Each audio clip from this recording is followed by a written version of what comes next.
internaron a la fuerza a las 3:17 de la madrugada, bajo una lluvia tan espesa que parecía masticable, y lo primero que me advirtieron al cruzar el portón oxidado del sanatorio de Wallenrock fue que mi nombre ya no me pertenecía. Nadie levantó la voz para decirlo, no hizo falta. Lo entendí cuando el enfermero arrancó la pulsera de admisión de mi muñeca, leyó H32 y la volvió a cerrar con una presión innecesaria, como si quisiera recordarme que, desde ese segundo, yo era una clave, no una persona. El edificio respiraba, lo juro, exhalaba un aire húmedo y rancio que se me metió en los pulmones como un presagio. No hubo recepción, no hubo preguntas, no hubo firma. Solo un pasillo interminable y el sonido distante de alguien llorando sin garganta. Intenté decir mi nombre por reflejo, por costumbre, como quien se agarra a un salvavidas, pero la palabra murió antes de salir. Sentí un nudo físico en la lengua, una resistencia interna, como si pronunciarlo estuviera prohibido por algo más que una norma administrativa. El enfermero me miró con lástima profesional y me susurró que aquí los nombres traían consecuencias, que usar uno real era invitar a que te encontraran. No aclaró quiénes. Las paredes estaban cubiertas de placas metálicas con códigos grabados, filas y filas de identidades amputadas, y entendí que cada una correspondía a alguien que alguna vez creyó seguir siendo alguien. En Wallenrock nadie se presenta. Los pacientes se reconocen por la forma de caminar, por los temblores, por las cicatrices visibles y las que no. H32, me repetía mentalmente, como un mantra impuesto, intentando convencerme de que podía vivir dentro de ese número. Pero cada vez que lo hacía, algo se despegaba dentro de mí, como si el recuerdo de quien fui se estuviera pudriendo lentamente. Pasamos frente a habitaciones acolchadas donde figuras humanas murmuraban secuencias de números, fechas falsas, nombres incompletos. No estaban locos, estaban ocultándose. Mi cuarto era una caja blanca sin esquinas definidas, diseñada para que la mente no pudiera descansar. En la pared había una frase grabada a mano, casi borrada por uñas ajenas. Si dices tu nombre, ellos escuchan. No pregunté quiénes eran ellos. En ese lugar las respuestas llegan solas, y siempre demasiado tarde. Me senté en la cama y sentí que el colchón cedía como si ya conociera el peso de mi cuerpo, como si alguien con mi misma estatura hubiera dormido ahí antes, alguien que también creyó que podía resistir sin desintegrarse. Esa noche comprendí la verdadera función del sanatorio, no curar, no encerrar, sino erosionar. Escuché pasos detenerse frente a mi puerta, una pausa larga, estudiada, y luego el sonido seco de alguien anotando algo en una planilla que yo no podía ver. No pronunciaron ningún nombre. No hicieron falta palabras. Sentí una presión invisible en el pecho, como si algo estuviera aprendiendo mi forma desde afuera, memorizando mis gestos, mi respiración, mis miedos. Con un terror frío y absoluto entendí que Wallenrock no necesitaba saber quién era yo, solo necesitaba el tiempo suficiente para decidir en qué iba a convertirme. Dormir en Wallenrock no es perder la conciencia, es hundirse en una vigilancia distinta, más profunda y más cruel. No soñé, fui observado.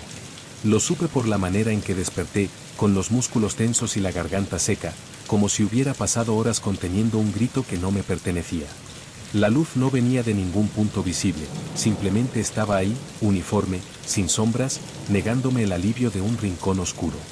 Cuando intenté incorporarme, sentí que el aire mismo me ofrecía resistencia, espeso, saturado de algo antiguo, como si cada respiración arrastrara restos de otras respiraciones que nunca terminaron de salir.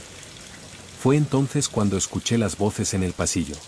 No hablaban entre ellas, recitaban. Fragmentos sueltos, sílabas mutiladas, intentos desesperados de recordar algo que había sido arrancado con cuidado. Entendí que no eran rezos ni delirios, eran ensayos. Ensayaban cómo sonar humanos sin usar nombres, cómo existir sin invocarse a sí mismos.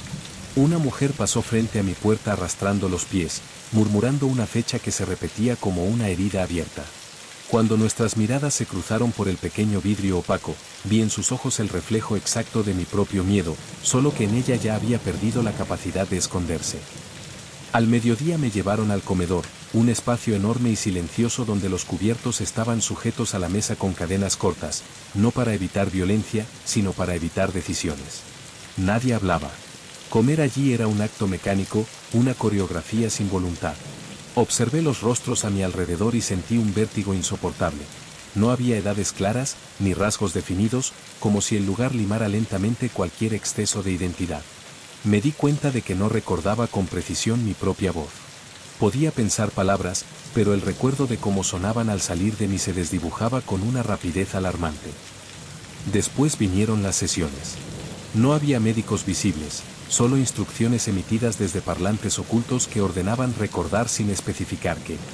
Piense en lo primero que fue suyo, decían, y mi mente se llenaba de imágenes falsas, objetos que no reconocía, escenas que parecían prestadas. Cada error provocaba un zumbido doloroso en los oídos, una corrección inmediata y sin explicación. Comprendí, con una claridad que me heló la sangre, que Valenrock no buscaba borrar recuerdos al azar, estaba reemplazándolos. Fabricando una historia más conveniente, más dócil, donde yo encajara sin resistencia. Esa noche, de regreso en mi habitación, encontré una nueva marca en la pared, fresca, escrita con algo que no quise identificar. Decía, no luches por recordar, eso es lo que más les gusta. Me senté en el suelo, abrazando mis rodillas, sintiendo como la frontera entre lo que había sido y lo que estaba siendo se volvía peligrosamente porosa. Con un cansancio que no era físico entendí la verdad final. En Valenrock no te quitan el nombre para que no te llamen, te lo quitan para que, cuando llegue el momento, no haya nadie dentro de ti que responda. Comencé a medir el tiempo por el deterioro, no por relojes. En Valenrock las horas no avanzan, se acumulan.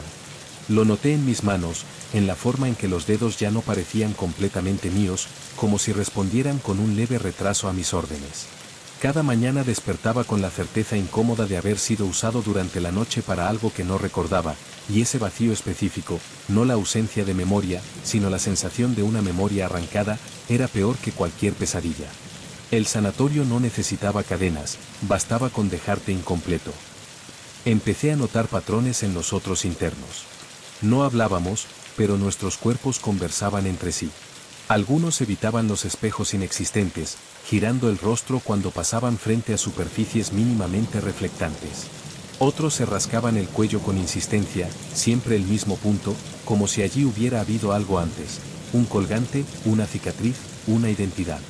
Entendí que todos estábamos intentando, de manera instintiva, comprobar que todavía ocupábamos nuestro propio cuerpo. Y cada día, esa comprobación requería más esfuerzo. Una tarde me asignaron limpieza en el ala antigua, una zona que no figuraba en ningún plano visible. El aire allí era distinto, más pesado, cargado de un silencio antiguo que no había sido diseñado, sino heredado. Mientras pasaba el trapo por el suelo, descubrí inscripciones casi borradas en la pared, capas de mensajes escritos unos sobre otros durante años. No eran nombres completos, sino fragmentos desesperados, iniciales, apodos infantiles, errores ortográficos cargados de urgencia. Personas intentando dejar constancia de que habían sido algo antes de convertirse en pacientes. Fue allí donde cometí mi primer error consciente. Leí uno de esos fragmentos en voz alta, apenas un susurro, una sílaba sin dueño. El efecto fue inmediato. El aire vibró con un zumbido grave, las luces parpadearon y sentí una presión brutal en el cráneo, como si alguien hubiera puesto las manos dentro de mi cabeza para reordenarla. Caí de rodillas, mareado, con una náusea que no provenía del estómago sino de la mente misma. No me castigaron después. No hizo falta. El mensaje fue claro, incluso los restos de identidad eran vigilados. Esa noche regresé a mi habitación con una certeza insoportable. Ya no temía olvidar quién había sido, temía algo peor. Temía empezar a sentir alivio por no tener que recordarlo. Mientras me acostaba, noté que el miedo había cambiado de forma, era más silencioso, más obediente. Y con una lucidez amarga comprendí que Valenrock estaba funcionando. No me estaba quebrando a la fuerza. Me estaba enseñando, lentamente, a colaborar con mi propia desaparición. Algo cambió después del ala antigua.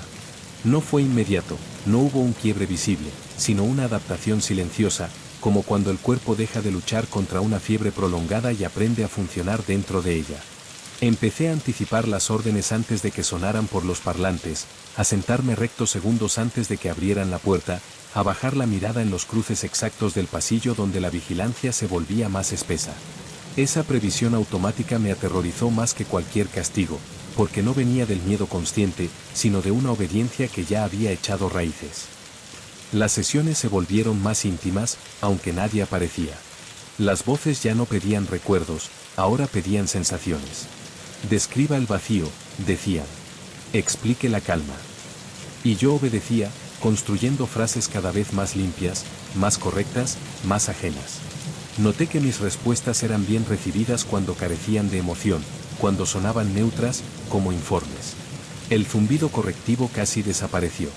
Estaba aprendiendo el idioma real de Valenrock, uno donde el dolor excesivo era un error y la indiferencia, una virtud. Empecé a olvidar detalles pequeños, los más peligrosos.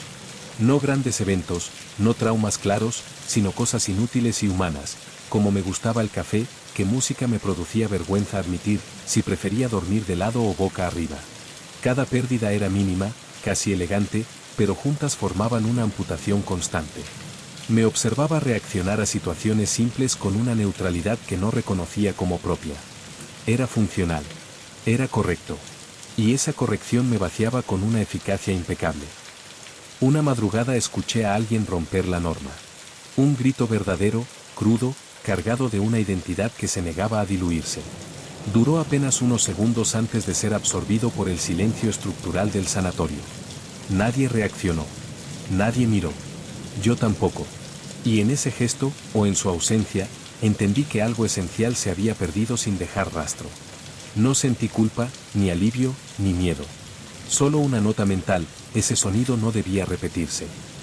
Al volver a mi habitación, me senté frente a la pared marcada y traté de recordar por qué, al principio, esas frases me producían desesperación. No lo logré. Las palabras seguían ahí, pero su peso se había evaporado. Me acosté con cuidado, siguiendo una rutina que ya no cuestionaba, y mientras cerraba los ojos tuve una última certeza lúcida, amarga y definitiva: Valenrock no me estaba destruyendo. Me estaba conservando en una forma más útil, más silenciosa, más compatible con el olvido. Y lo peor de todo era que ya no sabía si quería escapar de eso. Comencé a notar las ausencias cuando dejaron de doler. No fue un descubrimiento repentino, sino una constatación gradual, como advertir que una habitación se ha ido vaciando sin recordar quién se llevó los muebles. Caminaba por los pasillos y ya no sentía curiosidad por las puertas cerradas ni por los sonidos amortiguados detrás de ellas. Mi mente había aprendido a deslizarse sobre esas preguntas como si fueran superficies pulidas. Comprendí, con una calma que me asustó, que la inquietud también era una forma de identidad, y yo la estaba perdiendo. Un día me asignaron a observar, no a limpiar ni a responder instrucciones. Simplemente sentarme frente a otro interno durante horas, en una sala sin ventanas. No intercambiamos palabras. No estaba permitido. La tarea consistía en sostener la mirada sin reconocer nada en ella. Al principio fue insoportable, luego, manejable, finalmente, natural. Vi cómo en sus ojos ocurría lo mismo que en los míos, una retirada lenta, ordenada, casi educada de todo lo que alguna vez pidió ser visto. Cuando terminó la sesión, supe que no volvería a verlo, y esa certeza no despertó ninguna reacción en mí. Empecé a sospechar que Valenrock no era solo un lugar, sino una etapa. Algunos internos desaparecían sin aviso, sin registros, sin murmullos posteriores. Nadie preguntaba. Nadie esperaba respuestas. La idea de alta ya no significaba libertad, sino conclusión. Observé a uno de los enfermeros nuevos, porque ahora podía distinguirlos, y comprendí algo perturbador. Su manera de moverse, su tono neutro, su eficiencia emocional, eran demasiado familiares. Como si el sanatorio no dejara ir a las personas, sino que las redistribuyera. Esa noche intenté un acto mínimo de resistencia. No un nombre, no un recuerdo grande. Algo pequeño. Un gesto inútil. Me senté en la cama y traté de recordar una risa, cualquier risa, incluso una que no fuera mía. La imagen apareció borrosa, incompleta, y por un segundo sentí una presión conocida en el pecho, un eco lejano de humanidad. El zumbido llegó de inmediato, más suave que antes, casi compasivo. No dolió. Solo corrigió. Y entendí que incluso la nostalgia había sido reclasificada como error. Me acosté de espaldas, mirando la luz sin origen, y acepté una verdad que ya no podía discutir. No estaba siendo castigado, ni torturado, ni reformado. Estaba siendo preparado. ¿Para qué? No lo sabía aún. Pero mientras mi respiración se acompasaba con el silencio del edificio, comprendí que cuando llegara ese momento, cuando Valenrock decidiera que el proceso había terminado, no habría lucha alguna dentro de mí. Porque para entonces, todo lo que alguna vez hubiera querido resistirse, ya habría aprendido a no hacerlo.